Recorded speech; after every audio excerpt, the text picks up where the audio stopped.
Bonjour à toutes et à tous et bienvenue sur Grand Lille TV pour cette nouvelle édition du journal préparée par l'ensemble de la rédaction. En ce vendredi 7 septembre, on démarre comme d'habitude par vos prévisions météo avec, on l'espère, de nouveau le retour du soleil après les perturbations nuageuses et pluvieuses la nuit dernière et ce matin encore. Des perturbations qui vont se dégager normalement par l'est pour laisser place au soleil, au ciel bleu cet après-midi, malgré encore quelques passages nuageux sans conséquence. Notez que les températures sont tout de même en baisse, 19 degrés pour les maximales cet après-midi à Lille. On en reparle juste après ce journal.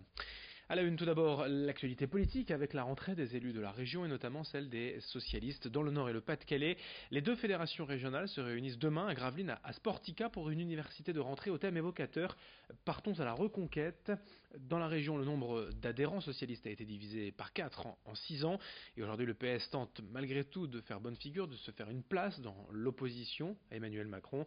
Les sujets pourtant ne manquent pas, ainsi que les difficultés du chef de l'État depuis cet été.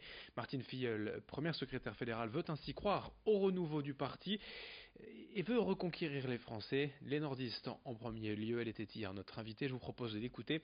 Elle évoque également l'actualité à Lille et la bataille des municipales qui s'annonce. Martine Aubry, c'est déjà à l'occasion des interviews qu'elle a menées pour la braderie de Lille, c'est déjà assez clairement positionnée sur le fait qu'elle était candidate à la prochaine échéance municipale. Et Patrick Caner. Et Patrick Caner, il l'a dit lui-même aussi, il réfléchit et je pense qu'il a envie, dans le cadre de ces élections municipales, d'être entendu sur un certain nombre de propositions qu'il a à faire pour la ville de Lille.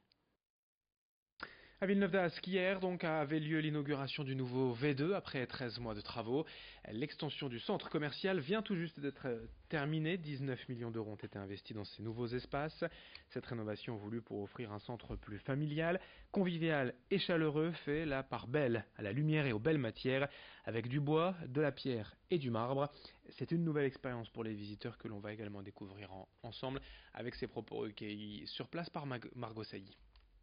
Alors les travaux ont débuté en juillet 2017, donc un peu plus d'1 an pour terminer cette rénovation. Et non, justement, j'étais ravie de pouvoir saisir cette opportunité et accepter le challenge aussi, puisqu'évidemment, en quelques mois, tout finalisé et qu'on soit là tous aujourd'hui réunis pour cette belle inauguration, c'était un sacré challenge, mais relevé avec brio, notamment grâce à toutes les équipes qui ont œuvré très dur. Il y a un énorme travail qui a été fait au niveau de la luminosité, des lumières directes, des blancs froids, des blancs chauds, pour donner cette atmosphère cosy, confortable et hyper agréable.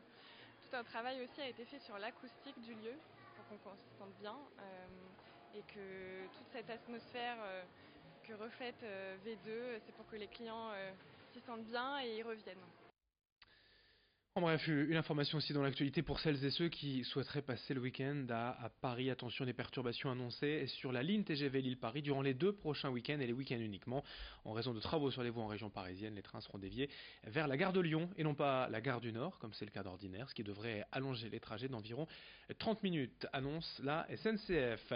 Une petite info sport également, il n'y a pas de football ce week-end, c'est des matchs de l'équipe de France.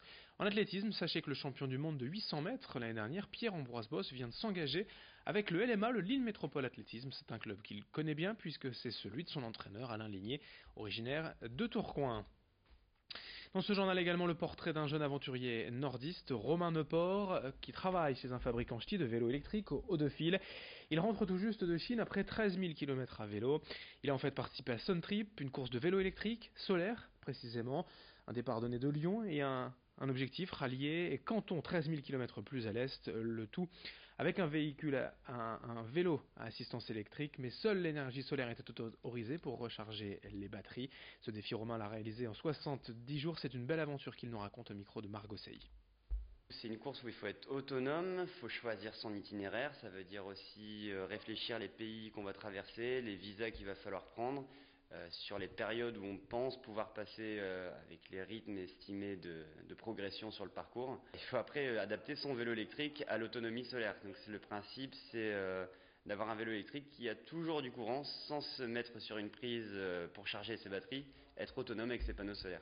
On est un peu comme des marins qui recherchent les bons vents. Nous, en fait, on essaye de chercher justement des itinéraires où on peut rouler au soleil pour aller plus vite, plus loin. Le grand angle de la rédaction pour finir avec la belle histoire d'un artiste régional, Thierry Mordant, en pleine préparation d'une grande exposition pour la prochaine édition de l'île 3000. Xavier Silly l'a rencontré dans son atelier. Des rues de Waterloo au palais princier de Monaco. Depuis plus de 20 ans, l'artiste Thierry Mordant a multiplié les voyages et les belles rencontres. C'est d'abord en tant que graphiste que le nordiste a été repéré par la famille Grimaldi, des souverains qui lui ont confié sa première grande mission. Je dessinais sur les quais de Villefranche-sur-Mer quand j'avais 17 ans. J'ai arrêté assez vite l'école, donc c'est vrai que j'ai fait mes preuves sur la rue. Et après, je me suis retrouvé de fil en aiguille à m'approcher de la principauté de Monaco, ce qui m'a amené à faire mes premières rencontres et surtout découvrir le monde de la philatélie, comme je l'explique souvent, et de réaliser mes premiers timbres. Voilà. Et c'est vrai que là, on parle d'une histoire maintenant qui a plus de 20 ans. Ça fait 21 ans que je réalise des timbres donc pour Monaco, et ce qui m'a amené à travailler par la suite pour d'autres pays et pouvoir développer en tout cas la peinture et différents supports. Cette première reconnaissance a offert à Thierry Mordant l'occasion rêvée de graver son nom sur le fameux rocher monégasque. J'ai eu un contact avec une galerie à Monaco qui m'a pris sous son aile et c'est par ce biais-là effectivement où j'ai vraiment découvert le monde de la peinture également. J'ai commencé avec Magic World Planète Monaco qui était ma première thématique donc pour mettre en lumière, on dira, les différents monuments et événements de la principauté. Après il y a eu le Ferrari World qui était une manière de traduire les grands prix, la Formule 1, l'engouement qu'il y a autour de l'automobile à Monaco. Et ainsi de suite. Après, il y a eu le cirque, des événements dont je n'avais pas connaissance en tant que Waterloosien. Ouais. C'est vrai que c'était un monde complètement décalé. Thierry Mordant a tenu à se différencier en apportant dans ses peintures une technique pour le moins originale. Comment? En utilisant comme pinceau une simple brosse à dents. J'avais envie d'amener de la différence, tout simplement. Je ne savais pas comment j'allais me débrouiller. Et on refait souvent le monde pendant une nuit avec les amis. Et puis une nuit, c'est ce qui s'est passé avec un ami. Il va me dire, tu devrais peindre à la brosse à dents. Mais c'est vraiment pour moi un détail d'importance parce qu'on apparente assez souvent mon travail à de l'aérographie ou du spray. Il n'en est rien. Je travaille principalement au pinceau. Mais c'est vrai qu'à côté, il y a beaucoup de retouches, des lumières qui sont posées grâce à la brosse à dents. Après avoir vu ses œuvres entrer chez des stars comme Garou, Tina Turner ou encore Michael Jackson, l'artiste est revenu vivre à Étain-Puy, en Belgique. Son prochain grand rendez-vous, la nouvelle édition de l'île 3000, l'année prochaine. J'ai hâte de vivre ce moment et surtout pouvoir présenter donc la dernière série que je réalise actuellement depuis une année, donc sur le thème des océans, des mondes marins. À ce monde où il y a beaucoup d'espèces actuellement menacées, je suis pas le premier, je vais rien apprendre là-dedans, mais en tout cas moi c'est une manière aussi de rendre un témoignage. Et ce sera l'occasion de pouvoir partager ça avec l'île 3000 et j'espère qu'on va rêver tous ensemble en tout cas. Allez, fin de ce journal. Dans un instant à suivre d'autres informations dès le prochain quart d'heure, une nouvelle édition régionale.